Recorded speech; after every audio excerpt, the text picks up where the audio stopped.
Pada saat live IG Bosman minggu lalu, ada beberapa hater mengatakan dengan menulis di komen, "Fuck Bosman," memaki dan menghardik. Tapi kita mah nggak baperan, seru-seru aja. Di sisi lain, banyak sahabat yang gerah. Di sini kita harus meluruskan. Dunia politik memang kental dengan istilah propaganda. Propaganda tujuannya adalah merubah mindset untuk melindungi kepentingan pejabat. Penting untuk merubah banyak mindset agar menyetujui tindakan mereka. Kalau ada yang tidak menyetujui, maka terbaik adalah dengan membuat mereka yang idenya berbeda tersebut dibenci. Kebencian itu sesungguhnya tidak ada. Kebencian itu harus ditanam. Ketakutan juga sama, tidak ada.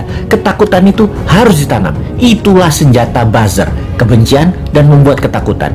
Itulah tugas pelaksana propaganda yang dalam hal ini adalah mereka-mereka yang menamakan dirinya buzzer rupiah, yaitu mereka yang dibayar oleh pejabat untuk menyerang musuh-musuh politiknya. Tugas utama buzzer sekali lagi adalah mendengungkan kejelekan orang yang mengkritik tanpa solusi, tanpa niat memperbaiki. Sementara kaum Newman jelas niatnya memperbaiki bangsa yang utama.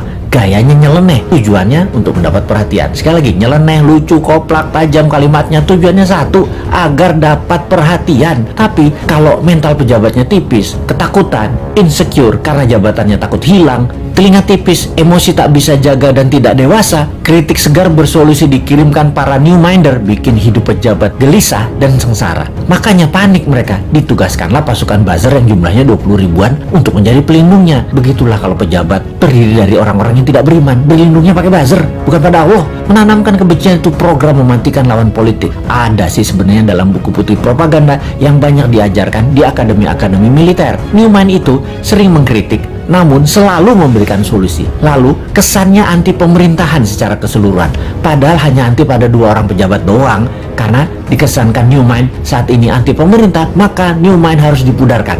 Siapa yang melakukannya? Yang melakukannya adalah penggemar pejabat penguasa saat ini yang kebanyakan berciri-ciri, yaitu minoritas orang tajir beragama minoritas. Nah, kalimatnya ya, maaf kurang ajar ya, tapi saya nggak mau basa-basi. Atau yang mayoritas latar belakangnya namun terkena propaganda yang akhirnya tidak menyukai sisi seberang yang di framing jualan agama ke Arab-Araban plus dibungkus budaya Arab. Maaf, sekali lagi, kalimat Bosman ini kali ini vulgar. Daripada basa-basi, mendem-mendem, mau realitanya gitu. Jadi, begitu berhasil menggiring opini yang menganggap Bosman anti pemerintah, maka otak bawah sadar banyak orang digiring lagi oleh buzzer, digeneralisir. Bosman itu oposisi, pendukung kadrun, dan pendukung partai kalah perang, Demokrat dan PKS. Cara kerja buzzer menggiring opini masyarakat memang begitu dan berhasil hingga saat ini membelah bangsa Indonesia menjadi dua. Sangat berhasil.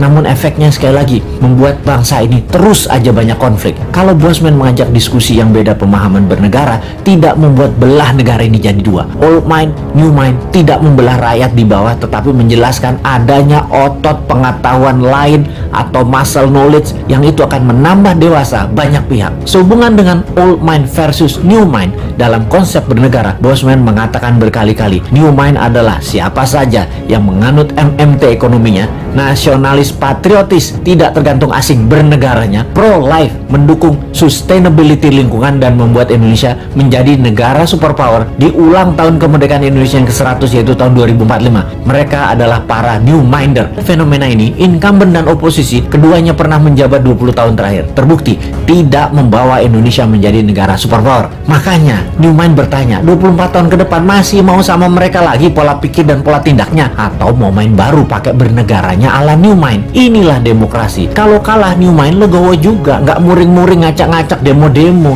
nggak baper, basi itu mah. Buktikan saja di dalam kehidupan keseharian new mind. Kalau ternyata kaum new mind lebih makmur, lebih sehat, lebih bahagia, ya monggo diadopsi secara nasional. Kita masih asik aja. Jadi misi bersama jangka pendek kaum new mind adalah mempromosikan konsep ini ke 250 juta saudara sebangsa dan setanah air. Jadikan bahan diskusi, rembukan secara masif, dan akhirnya kesempatan itu akan dibuktikan di kotak suara tahun 2024. Kalah menang bukan masalah, itu demokrasi. Pertanyaannya sekarang, bagaimana caranya 250 juta orang mengenal dan memahami konsep new mind dalam waktu cepat? Urusan suka nggak suka itu nomor 2. Yang penting masuk dulu dan difahami. Ada saran nggak ya supaya new mind bisa sukses?